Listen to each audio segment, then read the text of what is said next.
Hello, this is Diana Castro, and you are watching Leaders with a Mission. And today I have an extraordinary businesswoman who I would like to introduce to you. Her name is Maria LeCuyer.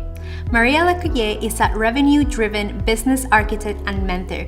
She is the author of Prescription to a Personal Breakthrough, Powerful Woman in the Modern World, and a co-author of The Magic of Manifesting. As a speaker, Maria enjoys inspiring and mentoring women to become their best self. Her main focus is growing revenue for businesses looking to get more sales and to create passive income. Thank you, Maria, for being here today. Well, I love being here, and of course, I've always liked spending time with you. I love the fact that you come from a corporate world. Can you give us a little insight into your past history? Yes, when I graduated from school, I had a pharmacy degree and I started working as a pharmacist. And I was one of those lucky ones. I did get promoted throughout the years.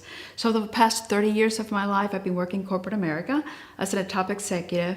And I actually became one of the first female top executives, pharmacists for the company. So I definitely know what it's like to be in a men's environment. And I love it because you took that knowledge and now you're translating it for women entrepreneurs. You're being a leader in your industry, and this is what this program is about. Absolutely, absolutely. You have no idea how the need there is out there, especially in today's environment, in the economy, what's going on with the world.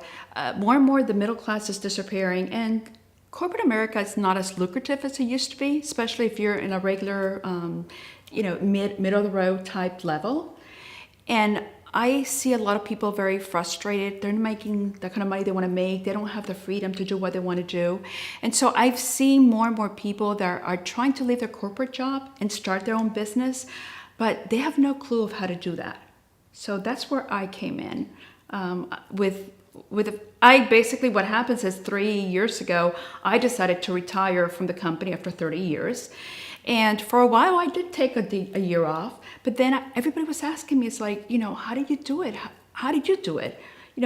How can you help me? So that's how this developed. And now today, that's what I do. I help people start their own business after so many years in corporate America. That's beautiful. So tell me, what is your definition of leadership? My first thing with leadership is you have to be a good listener. And you also have to not only be a good listener, you have to be able to communicate well. Now, when I use an old saying that I used to do with my managers and my staff back then, the environment of the enterprise, it has to do with the leadership up there on top. So a good leader has to see the vision of the company, of the enterprise, of the project, whatever that is, and sort of get people to come along with it. Very important though, being a good leader, you want other people to succeed. You got to build leaders. You have to build your team. I don't know if I learned this. I think I learned to do it better over the years, but I remember as a child that I had to be the leader no matter what. So I had to be the one getting the good grades in the classroom.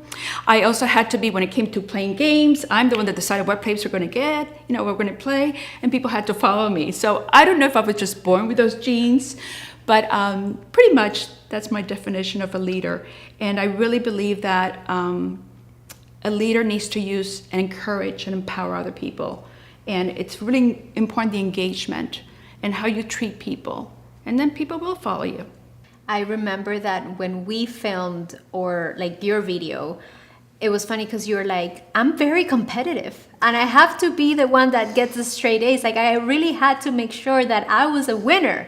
How does that translate into the leader you are today? Absolutely. Because of that competitiveness within my own self, I'm very focused, and you have to be very dedicated. But the most important thing, you have to be very persistent. Oh. Now, I've been told that I'm like a leaky faucet, because I keep persisting. I'm one of those that when I see an obstacle, I want to figure out, okay, how do I remove that obstacle? Or how do I break that wall? How do I go around it? The bottom line is get results. And that's what you're looking for. How did you came about being an author and creating the books and this co-author project that I want to know more about. Can you tell me a little bit more? Well, my first little play with writing was I was asked to co-author for a coaching book that was developed years ago. And I just did a small little chapter. And then I went ahead and I did an ebook, Powerful Women in the Modern World. It was mostly a little bit story about myself and how I ended up doing what I do today. And then just recently, I just finished a course, Prescription for Personal Breakthrough. And it's basically exactly what it is. It's going to teach you from A to Z how to start your business and how to make it into a passive income and be profitable in less than a year. And it starts with the idea of what is the idea. There's so many people out there that have no clue of what they want to do. Some do and some don't. But the important question to ask yourself is, what am I passionate about? And even though you may be passionate about that business, is that business going to make you the income that you're looking for? So you need to do a little bit of homework in the beginning and figure that out. But once you do, you can create the life of your dreams. You can create the business that can create the kind of income that's going to allow you to do what you want. I know spirituality is very strong in what you do. Can you share with me how spirituality has enhanced your leadership? Well, I've always knew that there's just this inner little self, and I think everybody calls it now intuition. You really have to trust your intuition. Your intuition is going to be correct if your thinking is correct. So the way I sort of know that my thinking is correct is I go with my feelings. So if I feel good and happy and relaxed, then I can trust my intuition. It's when your fear is a big failure for a lot of people, why they don't succeed and why they run into obstacles and why they really don't. They talk a lot about they want to get things done, but they don't really get to accomplish anything. They don't get to do whatever they wanted to do. But I really trust my intuition. I also believe in the law of attraction. That's very powerful for me. I do practice it. I've been practicing this probably without even knowing there was such a thing as law of attraction. And so when I want something, I go after it. And hey, I am persistent. Trust me, I'm totally persistent. There's nothing getting, ahead of you. So in your opinion, what is one of the most important ingredients for people to be successful? They need to be focused. They need to be dedicated. And they need to not give up. A lot of people give up too soon. And obviously there's a lot more qualities. Positive thinking is part of it. But it's a lot of people run the other way as soon as they hit a brick road or they hit an obstacle or whatever.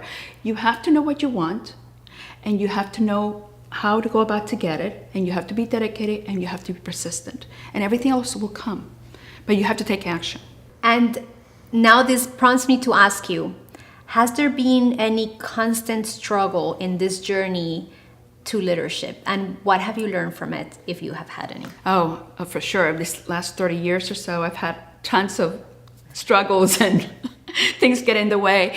As you recall, I told you that I was promoted the first female executive in the company. So back then, we're talking 30 years ago, not 30 years ago, but about 20 years ago when I first got promoted to that position, I was the first female in that position. But back then, it was very difficult to be in a men's environment. And the women in that position, in any type of high-level position, were not treated the same as men, unfortunately. So I've gone through quite a bit. My lesson to learn from this, get thick skin, don't give up, be persistent, and go for what you think is right. I think one of the most important things that I want to get out of every person who I get to talk to is, what is their mission? What is it that you want to leave? Like, what is the kind of impact you want to live in the world? Since I was a small child, I was born with this innate thing of, I've always been there, like, for the underdog. Like, I love animals, I love children, and I want everybody to be happy. And it's like, if they were happy, I was happy. And it was contagious. And I've had a great life. I can't say I have my ups and downs. We all do. But overall, if you look back, I've had a very great life. I had a lot of opportunities that a lot of people don't have today. And I want to use that opportunities and that knowledge and experience that I've gained to help others. If there's more people happy, if there's more people with joy, if there's more people doing great things in this world, imagine what this world would look like. And I don't know about you, because I think you do, you have children, so do I, and I'm also a grandmother. I want the world to be a better place for my kids and their kids. So I think the more we're all in sync of just helping each other, I really believe, and only because I read a lot, and there's one particular book that I love very much. It's called The Science of Getting Rich. Oh, I love that book. By Wallace Wattles, and every time I read it, I get something out of it. And that book talks about abundance. There is enough room for all of us. In other words, you can have healthy competition, but you don't have to be competitive to hurt somebody because you want to be great. There is enough abundance. So as long as you have that vision, you have that thought, you take action, you're dedicated, there's enough room for everybody to be successful for whatever that is. For some people, it's money. For some people, it's more time at home. For some people, it's something else. But if everybody can be successful and be happy, what would this world be like? The energy of the world would shift, and it would be so much Absolutely. more. Because remember, the more in the mass, yeah, you can make a big difference. Thank you so much, Mari, for being here. It was a pleasure.